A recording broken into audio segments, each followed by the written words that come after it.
Assalamualaikum warahmatullahi wabarakatuh. Hai para pencinta catur dan para catur mania, selamat datang kembali di Legenda Catur Dunia.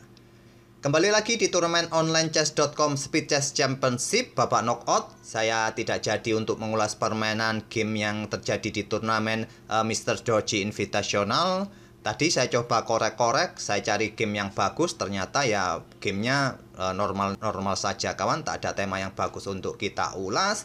Jadi saya coba otak-atik lagi data gamenya Ian Nepomniachtchi versus MVL. Ternyata ada satu game yang cukup menarik kawan untuk kita ulas. Dan game itu terjadi dalam permainan Blitz 3 menit increment 1 detik pada game keempat.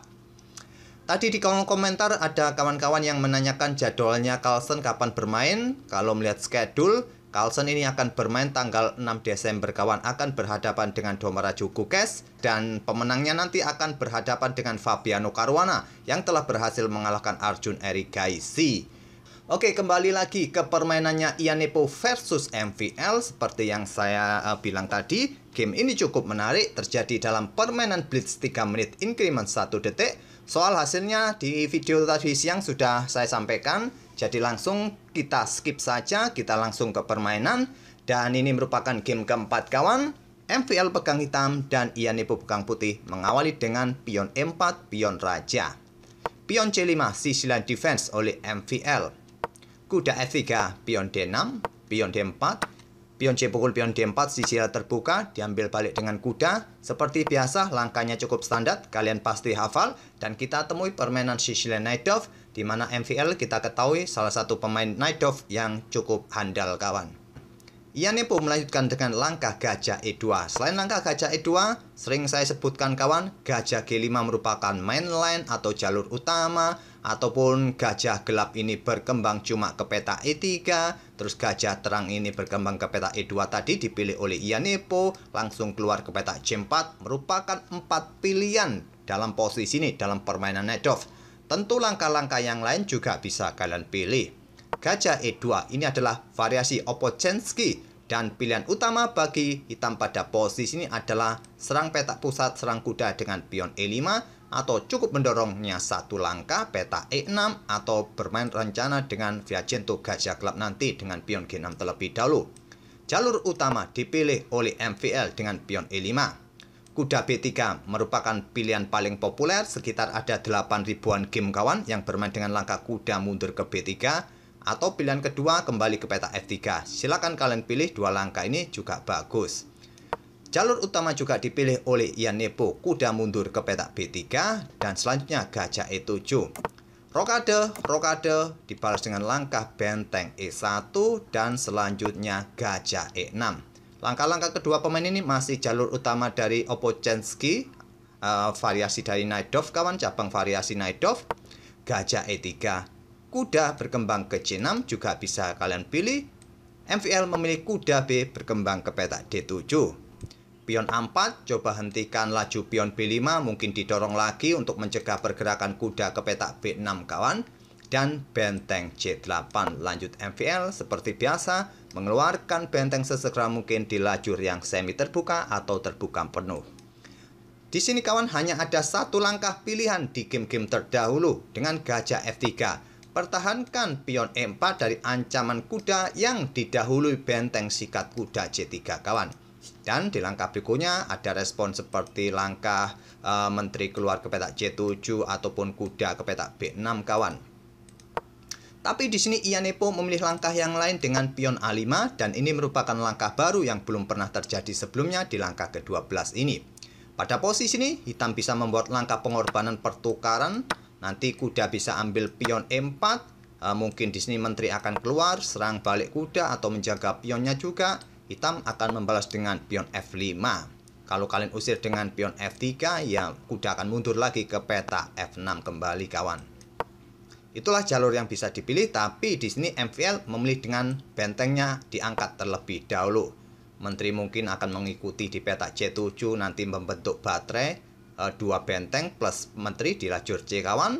Dan sekarang menteri keluar ke peta D3, menteri hitam C7 untuk pressure lajur C tentunya, dan benteng E digeser ke C1 untuk perkuat posisi pion C nya kawan. Karena nanti bila ada ancaman seperti ini, inilah yang dilakukan oleh MVL. menteri mundur ke peta D2 dan di sini MVL langsung melakukan pertukaran gajah. Inilah kenapa tadi benteng dipersiapkan untuk perkuat posisi pion C2-nya. Jika diambil dengan kuda, pionnya ini aman, tapi pion yang di sini tidak aman, bisa diambil oleh kuda hitam. Hampir sama kawan, tetap saja salah satu pion putih dalam posisi terancam. Menteri memilih ambil balik dan masih ada kesempatan untuk melakukan pengorbanan pertukaran untuk mendapatkan pion yang ini kawan, tapi tidak dipilih oleh MVL. Memilih mengeluarkan benteng satunya juga ke lajur C untuk ditumpuk bersama menteri dan saudaranya. Sekarang putih mempunyai kesempatan untuk perkuat posisi pion E4-nya dengan pion F3. Dan di sini sudah terlambat kawan untuk melakukan pengorbanan sebetulnya, tapi MVL melakukan pengorbanan pertukaran di langkah ke-17-nya. Sebuah langkah yang terlambat sebetulnya kawan dan diambil balik oleh pion B. Kalau Stockfish menyarankan membuka ruang kawan bagi pergerakan raja, membuat langkah menunggu dengan pion H6, kontrol peta G5, ataupun juga bisa membuat langkah seperti benteng ini cukup naik ke peta C4, atau kuda manuver ke peta F8. Kembali lagi ke langkah aslinya, jadi melakukan pengorbanan pertukaran benteng sikat kuda C3, diambil balik oleh pion B. Sekarang pion D5 mulai membuka tantangan pertukaran di peta pusat, juga membuka akses keluar gajahnya lewat diagonal ini kawan.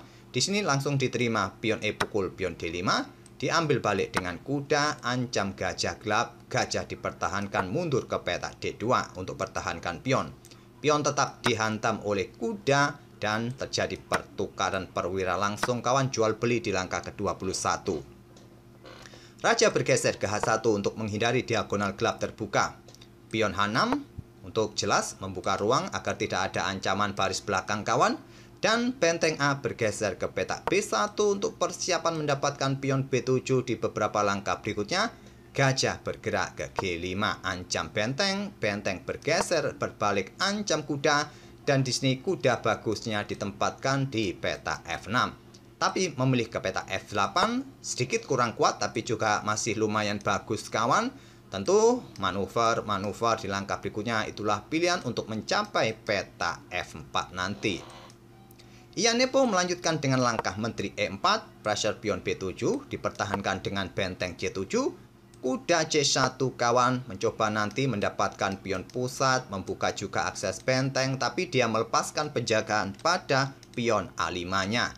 Diambil oleh MVL, menteri ambil pion A5, dan sekarang ambil pion ini juga tak ada masalah bagi putih, tapi Ianepo memilih dengan langkah kuda D3. Ini langkah yang bagus juga kawan.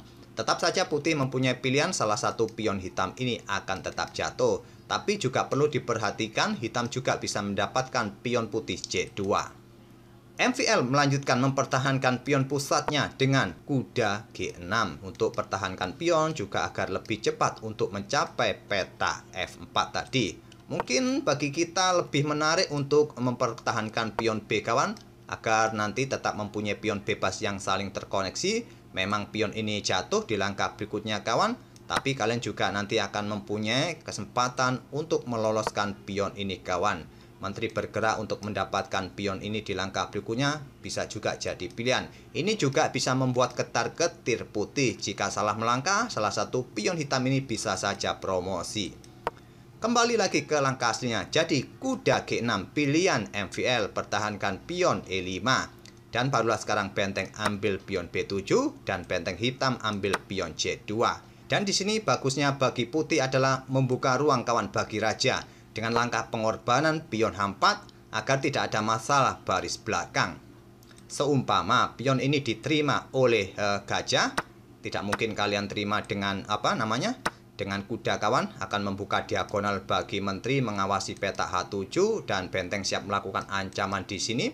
Memang kalian masih bisa backup dengan gajah, tapi kuda ini siap beraksi membuka akses juga bagi bentengnya nanti. Ya, paling logis ambil dengan gajah. Tapi selanjutnya kawan, kalian bisa ambil kuda E5. Memberikan pressure bagi kuda di sini, gajah dalam ancaman juga, benteng dalam ancaman juga, raja dalam ancaman benteng putih di peta B8. Kemungkinan menteri akan ambil kuda ini, dan di sini kalian bisa melanjutkan dengan menteri ambil benteng kawan. Dan kalian akan untung dengan kekuatan sepasang benteng ini. Putih akan menang. Tapi di sini ia nipu terburu-buru untuk membuat langkah pengorbanan kuda ini kawan. Harapannya bisa mendapatkan benteng yang di sini jika Menteri ambil kuda yang ada di peta E5 ini. Sayangnya di sini tidak melangkah dengan Menteri ambil kuda kawan. Langkah terbaik, langkah brilian dari MVL, menterinya meluncur ke peta D2, dikorbankan malahan menterinya. Tapi karena Raja Hitam terpojok dalam posisi backrang mid kawan, putih tidak berani ambil menteri ini. Tentu saja ya ancamannya ancaman skakmat. Ditutup menteri terlebih dahulu, satu langkah skakmat. Tutup benteng terlebih dahulu, diikuti menteri, sama saja skakmat kawan. Langkah blunder, kuda ambil pion yang ada di peta E5 ini. MVL meluncur menteri ke peta D2, dikorbankan, ditolak tentu saja. Dan juga menteri ini siap melakukan ancaman skakmat. Benteng digeser ke G1, selanjutnya adalah gajah E3 kawan. Selain ancam benteng, ancamannya juga skakmat. Memang dalam posisi juga, putih juga bisa membuat ancaman kawan. Yaitu dengan langkah, ambil contoh benteng ini melakukan skak di sini kawan. Raja bergerak ke sini, kuda ambil pion F7, ancaman skakmat di langkah berikutnya tidak bisa diambil oleh kuda. Tapi masalahnya kalian akan kalah cepat. Hitam akan lebih cepat membuat langkah pengorbanan. Menteri ambil pion G2 skak, diambil oleh benteng. Benteng E1 skak, blokade oleh benteng. Benteng pukul benteng skakmat. Kalah cepat kawan putih. Jadi untuk mengantisipasi menteri ambil pion G2 ini, pion F4 dimainkan, membuka akses menteri menjaga pion G2, bukan pilihan terkuat. Pilihan terkuat agar permainan agak lama sedikit kawan dengan benteng B1. Ya, gajah akan pukul benteng G1, diambil balik oleh benteng kawan, dan di sini bisa melanjutkan dengan langkah kuda ambil kuda E5 dan diambil balik oleh menteri. Di sini benteng C1 bisa kalian lanjutkan, dan mungkin pion H3 kalian mainkan, benteng pukul benteng diambil balik oleh menteri. Menteri kalian bisa mundur kawan untuk menjaga raja kalian dan mempunyai satu pion bebas. Tentu ini masih memberikan keuntungan bagi hitam kawan. Hitam masih bisa menang dengan keunggulan satu pion yang cukup bebas ini. Ini untuk memperpanjang permainan, dengan benteng ini mundur ke petak B1 kawan. Tapi putih masih akan tetap kalah. Tapi memilih dengan pion F4 dan di sini benteng C1. Jelas ancaman skakmat satu langkah. Kalau benteng pukul benteng ya tetap kawan ancamannya tetap ancaman skakmat. Seumpama pion H3 dimainkan untuk memberikan ruang, tetap kawan ancamannya ancaman skakmat, tapi lumayan panjang sekitar 8 sampai 9 langkah lagi skakmat. Di sini kuda F3 untuk pertahankan benteng. Kalian tadi bisa bermain juga dengan benteng B1. Hampir sama kawan dengan permainan yang tadi. Gajah akan ambil benteng G1, benteng pukul benteng diambil balik oleh menteri kawan. Dan selanjutnya open skak juga, menteri akan ke petak C4 menantang pertukaran. Tentu kalian terima, atau gajah di sini open skak, menteri pukul menteri diambil balik oleh gajah. Hitam akan tetap menang dengan keunggulan perwira. Ia nipu memilih dengan kuda F3. Dan di sini kawan langkah brilian dari MVL dengan mengorbankan menterinya, meninggalkan menterinya, memilih gajah ambil benteng. Kalaupun diambil menteri ini kawan, ancaman juga ancaman skakmat. Gajah E3 skak dan kuda F1 dihantam oleh benteng, tetap skakmat. Memilih dengan langkah benteng B8 terlebih dahulu skak, raja ke H7 dan benteng B1. Dan di sini kawan diakhiri oleh MVL gajah E3 skak.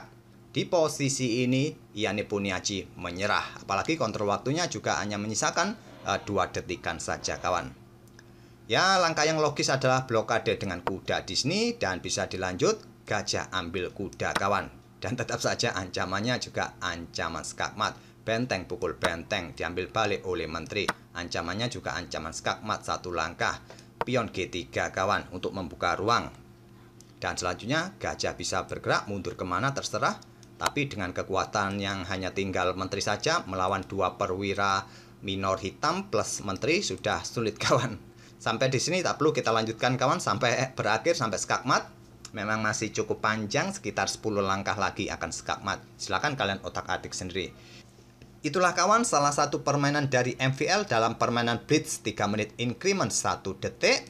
setelah gajah bergerak ke peta E3 ini untuk blokade akses menteri juga menjaga peta E1 ataupun yang lain kawan. Ini membuat Yanepo menyerah.